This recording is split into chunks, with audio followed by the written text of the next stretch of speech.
Hello! In this lesson, we will introduce you to Network Access Control, NAC, and explain how it has evolved. NAC is an appliance or virtual machine that controls device access to the network. It began as a network authentication and authorization method for devices joining the network, which follows the IEEE 802.1x standards. The authentication method involves three parties: the client device, the authenticator, and the authentication server. The authenticator could be a network switch or a wireless access point that demarks the protected network from the unprotected network.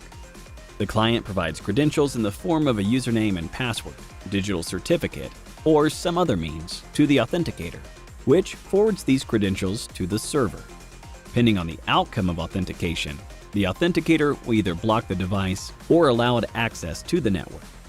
Another method to control access to a network, especially a publicly available network, is a captive portal. If you've ever connected to a network in an airport, hotel, or coffee shop, you might remember interacting with a web page that asks you to agree to legal terms before granting access. Later, NAC evolved to accommodate guest access, bringing your own device, BYOD, and the Internet of Things, IoT. For a couple of reasons, BYOD and IoT devices introduce new security challenges.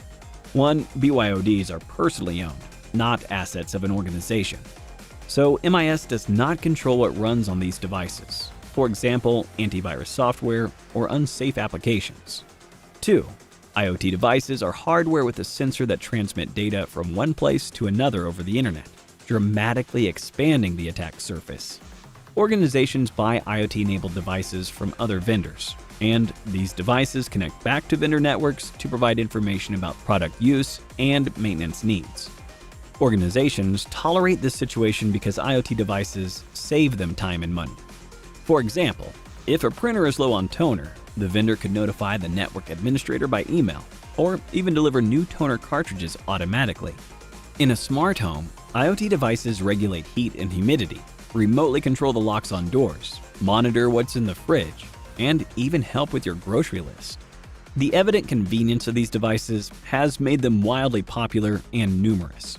However, the variety of devices, the lack of standards, and the inability to secure these devices make them a potential conduit for contagion to enter the network.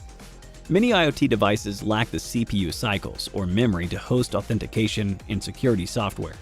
They identify themselves using a shared secret or unique serial number, which is inserted during manufacturing.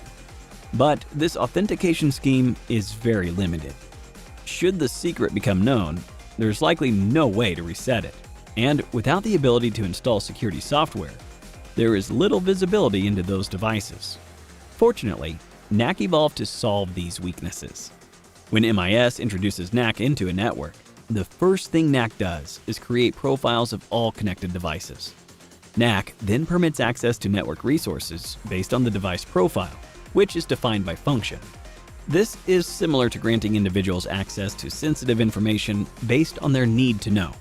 For example, NAC would permit an IP camera connection to a network video recorder (NVR) server, but would prevent it from connecting to a finance server. Based on its profile, an NVR has no business communicating with a finance server. When access is granted this way, the network becomes segmented by device function. If a device is compromised, malware can affect only those objects that the device is permitted to connect to. So, the compromised IT camera from the earlier example could infect the NVR server, but not the finance server. While NAC proved highly effective at managing numerous unprotected devices, it had shortcomings over its evolution.